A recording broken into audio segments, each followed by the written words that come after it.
cette deuxième édition de Climate Change voit un engagement encore plus important, une présence significative et importante des acteurs non étatiques, mais également une démonstration que l'engagement que la communauté internationale, mais au-delà de la communauté internationale, les acteurs non étatiques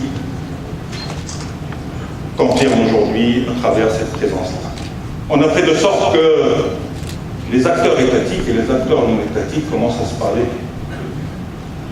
Parce que le combat est commun. Parce que le défi est commun. Parce que l'ingéniosité et l'innovation et le dynamisme des acteurs non étatiques est un facteur stimulant des États et des gouvernements. Donc comment pouvons-nous imaginer, après l'accord de Paris, que l'ensemble des acteurs ne se retrouvent pas et agissent ensemble? D'abord, c'est un sommet qui vient après le premier sommet qui a été organisé à Nantes.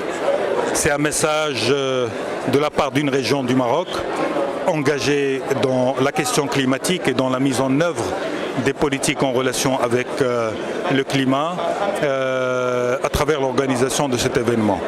C'est aussi une démonstration de l'engagement des acteurs non étatiques à travers les différents pays. Il y a plus de 80 pays ici présents et donc c'est un message fort d'engagement, de mobilisation, de détermination en faveur du climat. C'est aussi un message de solidarité avec tous ceux qui souffrent. Ce que nous observons aujourd'hui en matière d'intensité des phénomènes extrêmes montre l'urgence. Et je crois que la notion d'urgence devient quelque chose de plus en plus présent dans les réflexions, dans les actions et dans les engagements. Je pense que le Maroc, à travers l'organisation également de cet événement, confirme son engagement pris au plus haut sommet de l'État. Un engagement qui fait la démonstration que ce n'est pas uniquement le gouvernement, mais c'est aussi les acteurs.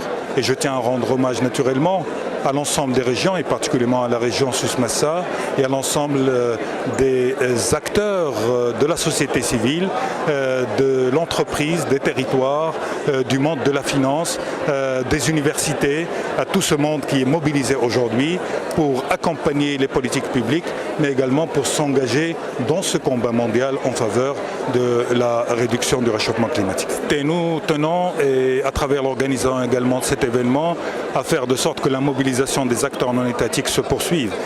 Notre souci durant cette présidence est de faire de sorte que jusqu'à la COP23, l'intensité et l'engagement soient forts et soient maintenus. Mais qu'au-delà de la COP23, cette mobilisation se poursuive. La COP23 est une étape importante. Elle est organisée par un État insulaire.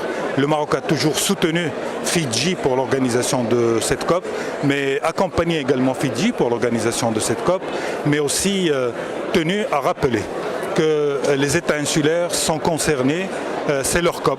Il faut que cette COP également se traduise par des engagements, se traduise par des décisions en faveur des États insulaires.